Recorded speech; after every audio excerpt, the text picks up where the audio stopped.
Hello, and welcome to the first episode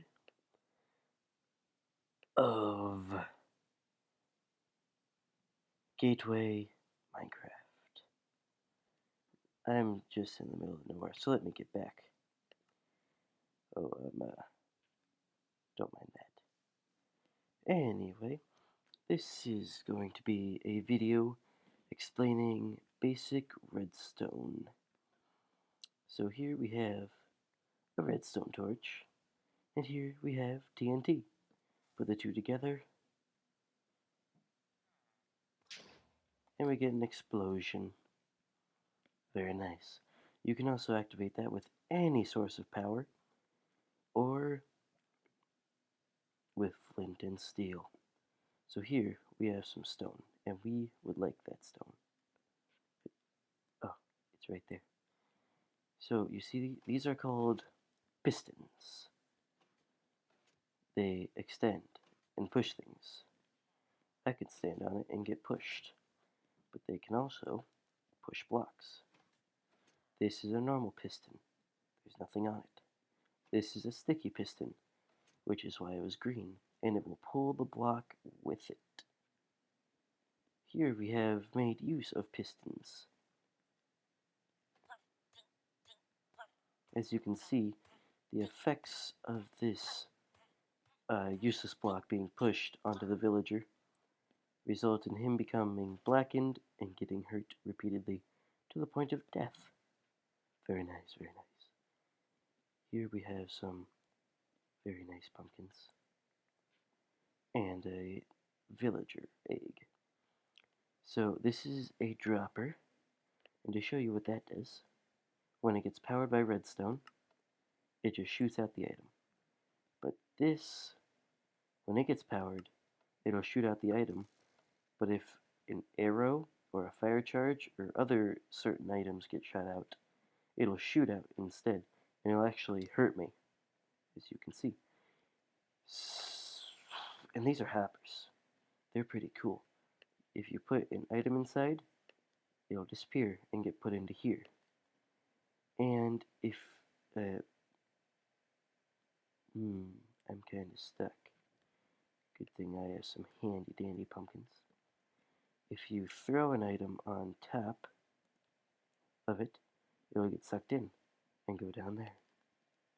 So that's those are hoppers and dispensers and droppers, and I've also made use of these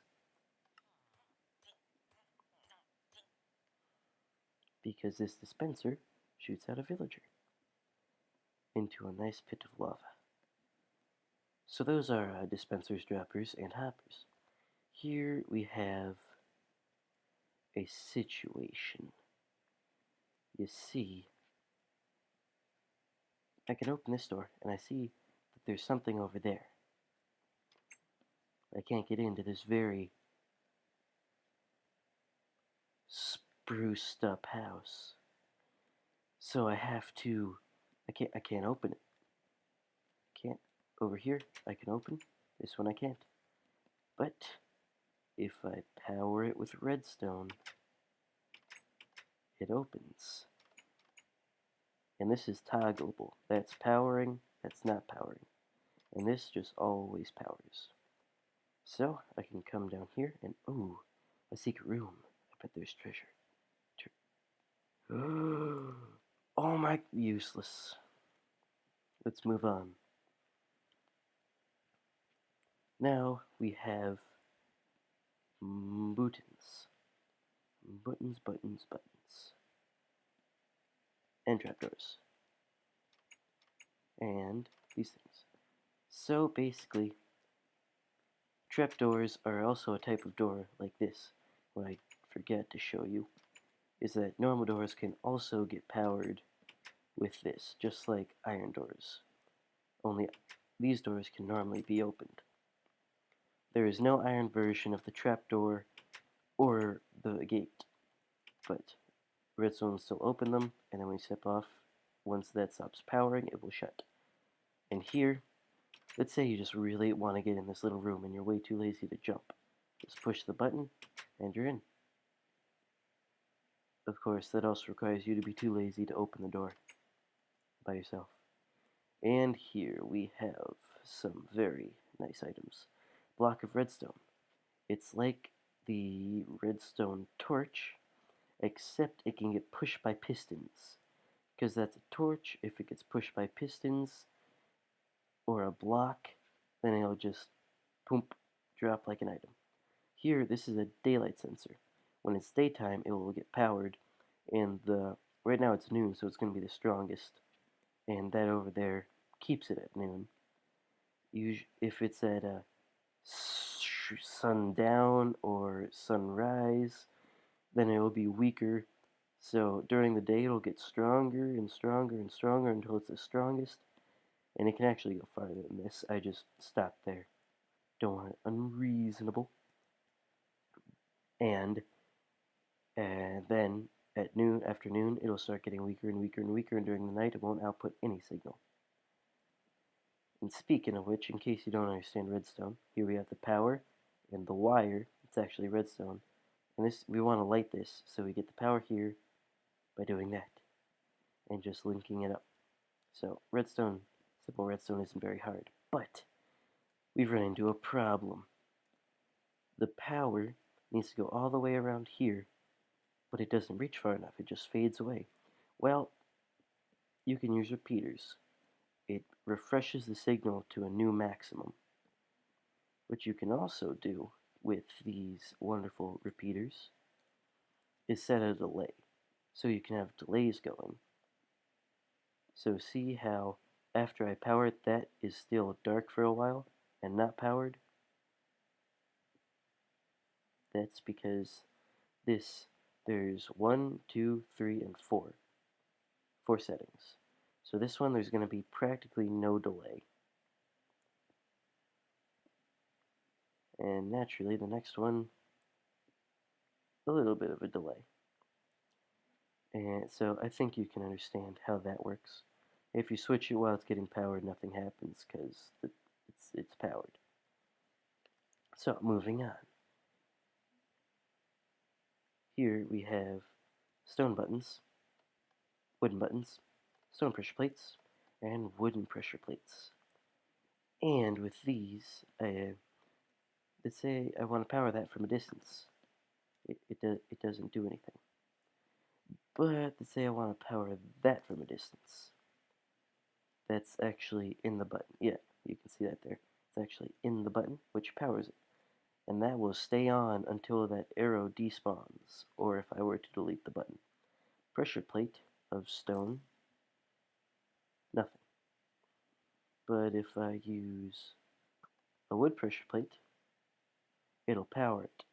And if I get it to actually stick, then it'll continue powering it until that despawns, just like the wooden button. So that's very nice. And here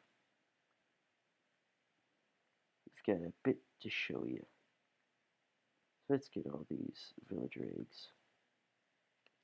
Right there, I am stuck on this block.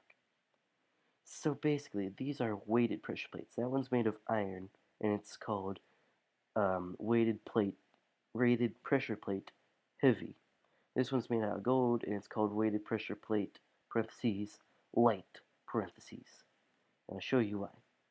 So 1, 2, 3, 4, 5, 6, 7, 8, 9, 10. Now if we come down here, we can see that there's barely any signal. But if we come here and spawn in 10, 1, 2, 3, 4, 5, 5, 6, 7, 8, 9, 10, we see that it's already enough to power it. But if we use repeaters here, I'm too tall. If we use repeaters here, then we get that, and it's still not enough. But if we spawn in enough, then it'll reach there, and it's good. It's just nice. I'm sorry I have to do this. They're so loud. They're just so loud. And I just, turning down my volume would be too hard, so I have to get rid of. I give up. I give up. Okay, moving on. So that's weighted pressure plates and buttons. So here we have comparators. Where did that repeat? There you are. Gotta get that out. So here we have a lot of useless blocks. We don't need those, so I decided to use them for the demonstration. Now, if I take that and put that there, there's just enough blocks in there to power that. So basically that measures how many items are inside of here. So if I take it out, there's suddenly not enough. So if I take all of these out,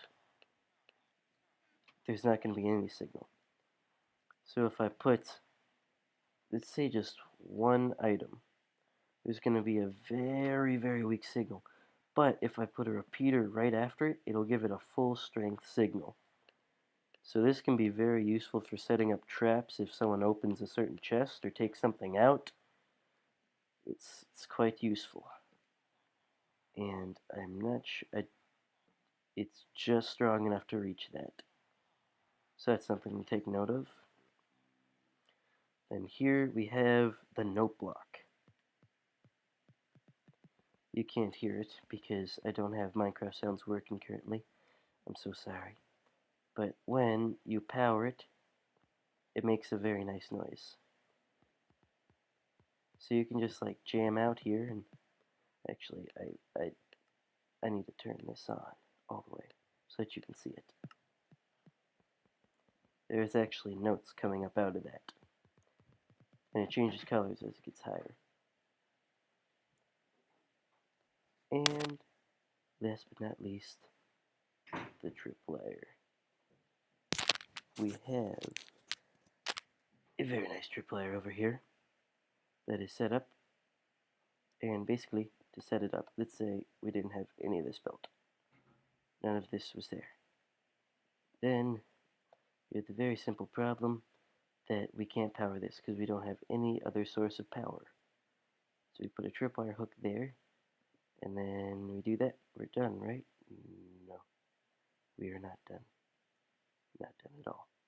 I actually need another string. So it's not hooked up yet, but if we put another one there, suddenly it magically hooks and you can see a little gray thing. If I walk through it, it powers.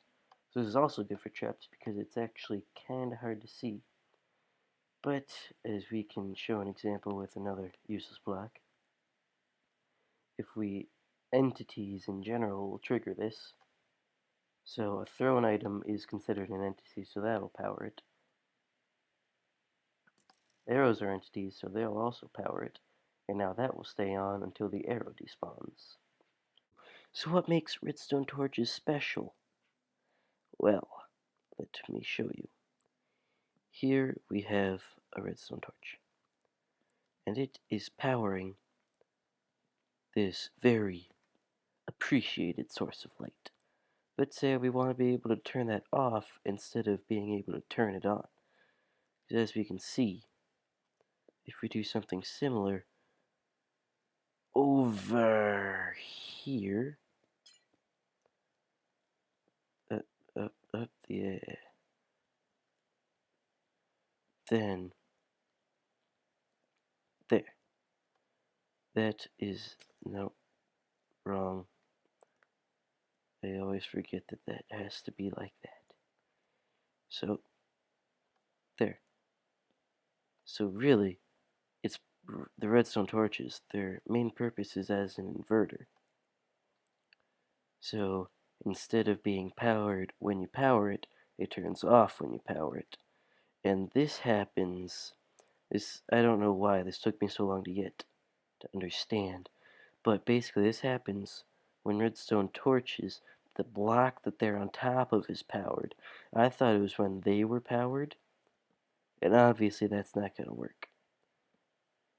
It's when the block that they're on is powered. So that'll work. But that is not going to work. What you have to do if it's on the side of the block You have to power the block that it's on the side of, and then it'll work. So, anyway, redstone torches, inverters, very, very, very handy. This just downright nifty. And I also noticed that in the recording, there actually is black sounds. So you can hear the note blocks, and you can probably hear those villagers. But I also forgot another thing. I'm so sorry. I'm just not good at this. Here we have another comparator setup. So, this is our test item. You put it in. As you can see, the signal strength is currently just 1 redstone, so it doesn't get to here. Comparators also have another function. They act like repeaters, but they carry the signal, and when they bring it back out, it's the same strength that it was when it first got put in. So that strength down there is still 1. So if we were to take this down here and move it there, it still doesn't work, just like it did down there. And now that one goes out because this redstone isn't pointing into it. Some bits of redstone are a bit finicky. So, yeah, that's 2 things that I forgot that were actually kind of important. So, now, for reals this time, thank you for watching. I hope this helped. This should give you all the information that you need to build your very own Minecraft contraptions and just have a lot of fun with the game. So, I hope you enjoyed this, and good luck with your amazing buildings. I'll see you next time.